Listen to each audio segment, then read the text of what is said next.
শুরু হয়ে গেল আমার কর্মব্যস্ততাময় একটা দিন। নাস্তা শেষ করেই এই যে চা খেয়ে নিলাম। এরপর চলে এসেছি রান্নাতে। তো আমি নাস্তা করতে, করতে আমার যারা সহযোগী আছে ওদেরকে দিয়ে দেই কাটাকাটির জন্য। ওরাও কাটাকাটি করে দেয়। এরপরে ধুয়ে সুন্দর করে গুছিয়ে শুরু হয়ে যায় রান্না। তো আজকের রান্নায় থাকছে কচুরমুখী কেটে নিয়েছি, পুঁইশাক, তারপরে লাউ, এই যে এখানে রুই মাছ নিয়েছি রান্না করার জন্য। আর রুই মাছগুলা ভুনা করব। তারপরে এখানে লাউয়ের খোসা নিয়েছি। এগুলাকে ভর্তা বানাবো। সেদিন আপনাদের সাথে রেসিপিটা শেয়ার করেছিলাম। তো এই যে লাউয়ের খোসা সাথে একটু বিচিও ছিল সেগুলো নিয়ে নিয়েছি। আর এই যে এখানে কচুরমুখী মাছের মাথা দিয়ে রান্না করব। আর বাচ্চাদের জন্য একটা চিকেন নিয়েছি। ওদের জন্য একটা চিকেন করব। এই যে ধনিয়া পাতা, তারপরে হচ্ছে পেঁয়াজ, রসুন সব কিছু সুন্দর করে কেটে নিয়েছি।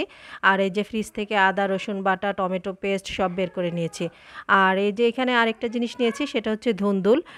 এটা শুটকি দিয়ে একেবারে ব্লেন্ড করে তারপরে তেলে দিব। তো এটা একটু ভাপ দিয়ে নিয়েছি। এই যে সুন্দর করে রসুনও কেটে নিয়েছি। এর মাঝে বাচ্চা একজন বলছে একটু আলু ফ্রাই খাবে, তো ওর জন্য একটু আলু ফ্রাইও কেটে নিলাম। এই তো দেখা যায় যে এক একজনের এক এক রকম পছন্দ। আমরা সকালে রুটি ভাজি খেয়েছি, তো বাচ্চা এসে বলল রুটি খাবে না, সে একটু আলু ফ্রাই খেতে চায়, তো ওর জন্য একটু আলু ফ্রাই। তারপরে আমার ভাত ডাল হয়ে গেছে। এই যে ধুন্দুল দিয়ে যে শুটকি, সেই শুটকিগুলোকেও কেটে নিয়েছি। এখানে একে একে রান্না শুরু করে দিয়েছি। মাছ ভাজি হচ্ছে।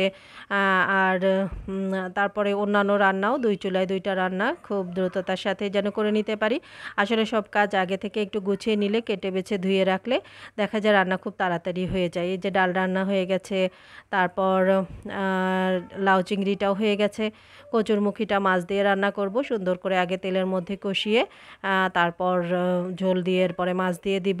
তো এই রেসিপিগুলো আপনাদের সাথে আগে শেয়ার করা আছে, সেজন্য আর রেসিপি শেয়ার করছি না। আমার আজকের আয়োজনে কী কী ছিল সেগুলোই আপনাদের সাথে শেয়ার করার চেষ্টা করছি। কচুরমুখীটা বসিয়ে দিয়ে যে এখানে মাছ ভুনা হয়ে গেছে। আসলে কাজ করতে কিন্তু সময় লেগেছে। অল্প সময়ের মধ্যে ছোট ছোট ক্লিপ নিয়ে আপনাদেরকে দেখানোর চেষ্টা করছি, এই আর কি। তো সেদিন ভর্তাটা পাটায় বানিয়েছিলাম, আজকের ভর্তাটা বাটনে বেটে নিয়েছি। এই যে সুন্দর করে বাটনের মধ্যে, এখানে দেখা যায় যে খুব একেবারে ম্যাশ হয় না, আধা বাটা থাকে, কিন্তু খেতে কিন্তু বেশ চমৎকার লাগে। আপনারা এভাবেও লাউয়ের খোসার ভর্তাটা করে নিতে পারেন। তো এই ছিল মোটামুটি আজকের আয়োজন। ভর্তা বানানোর পর পাটায় একটু ভাত না মেখে নিলে কি চলে? আমি তো দেখা যায় এটা খুবই পছন্দ করি। আর বাচ্চারা থাকলে ওদেরকেও দেই, ওরাও খুব পছন্দ করে খায়।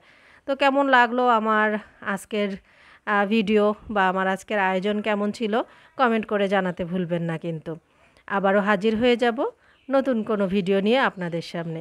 প্রতিদিন আসলে আপনাদের সাথে কথা না বললে ভালো লাগে না। তাই আমিও চেষ্টা করি প্রতিদিন কোনো না কোনো রেসিপি হোক বা যে কোনো ভিডিও হোক আপনাদের সামনে হাজির হওয়ার জন্য। আজ এই পর্যন্তই। ভালো থাকবেন, সুস্থ থাকবেন। আল্লাহ হাফেজ।